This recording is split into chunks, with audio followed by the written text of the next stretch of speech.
Welcome back to Get the Dirt University. I'm your instructor Keith, and we're going to be talking about Compost 101 today. One of the easiest things you can do in your yard to be green.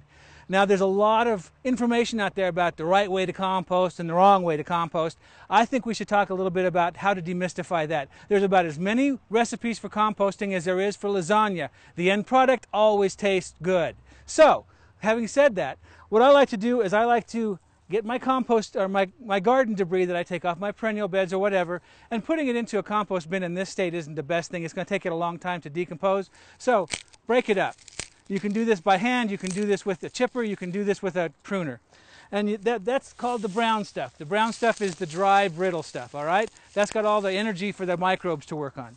And you want to mix that about 50-50 with the green stuff, which could be grass clippings, it could be kitchen waste, bits of apple and banana peels and those sorts of things.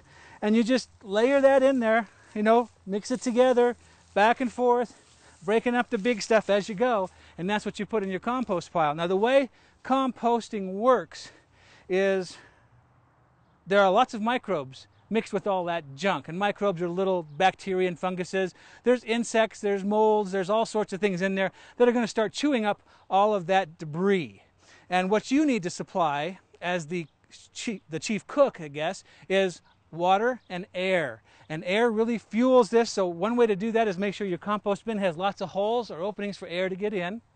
And then take your hose while you're watering the garden, throw some on the compost pile. And then every once in a while, about maybe a week or so apart, you can take and stick your digging fork in here and mix it all around. Or if you filled the whole thing up, the nice thing about a compost pile like this is you can just lift it off, move it beside where it was, and just move everything back in, and that turns the whole pile, makes it very easy. Let's see, what else can I tell you about composting? One way to get it going quickly is to use a commercial product on the market called a compost maker.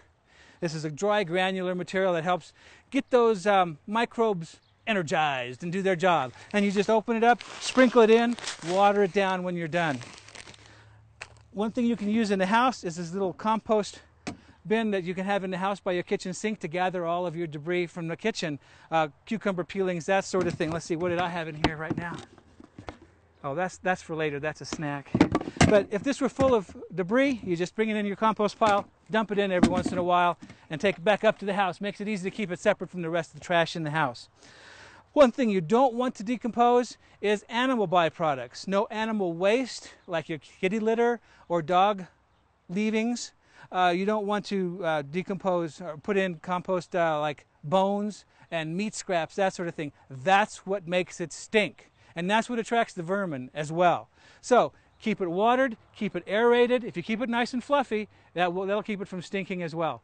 And after about 6, 8, 10 weeks, depending on how active you are in the compost process, you'll have some nice fresh compost to use in your own garden.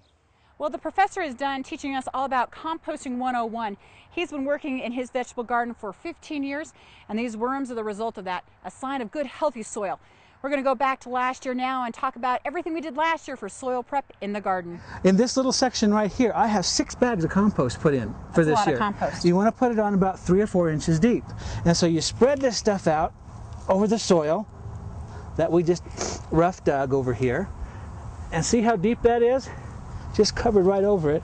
And then what I like to use is a spading fork to mix it together. Okay. Because I think that does a better job than a spade. So we really are creating a recipe here, a soil recipe. A soil, it's kind of like lasagna, different layers. And now we're going to mix it all together like we're eating it. Okay. Now, so how far down are we trying to dig? Well, look how, you can see how far this is. That's a good, what, 10 inches? Okay. And look at that, just buries right in there. So you want to get that down just as deep as you can. I like to get down a good 10 or 12 inches deep. Folding in the compost. Folding it in like egg whites. I am standing here and I am just being overtaken by the great aromas of what's in front of me. It is completely intoxicating. I am joined by Chef Mick again from Tony's Market, and I am looking at all this and I can't wait for you to tell me what we're going to make. We're going to make stuffed zucchini bows. It's great. We're going to cook these zucchinis. We're going to cut pockets in them. We're going to stuff them with a dressing we make from sausage and onion and shallot salad and Parmesan cheese and a little bit of breadcrumb. Delicious. Now, a lot of this is available at Tony's. Absolutely. So when I'm looking at all of this and I look at the zucchinis, this is a much more creative way to use a zucchini coming out of the garden than I think the average person would ever think of. Folks are going to go crazy over this dish. Crazy? I am ready to go crazy. These aromas are already intoxicating, so I can't wait. And the best part about zucchinis is they are very easy to grow. We plant them late into the season. Buy them packaged. They're one of the easiest seeds to sprout. Plant 3 or 4 plants for your family. Put them to the side of the garden so they have plenty of space to spread. Give them plenty of sunlight. Make sure they get regular irrigation. And the best part about the zucchinis is usually you're trying to figure out recipes to get rid of them or giving them away to friends and family. So what a perfect way for us to utilize one of our garden's most fruitful plants.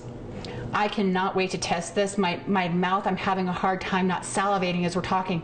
Come right back and we're gonna make some zucchini boats.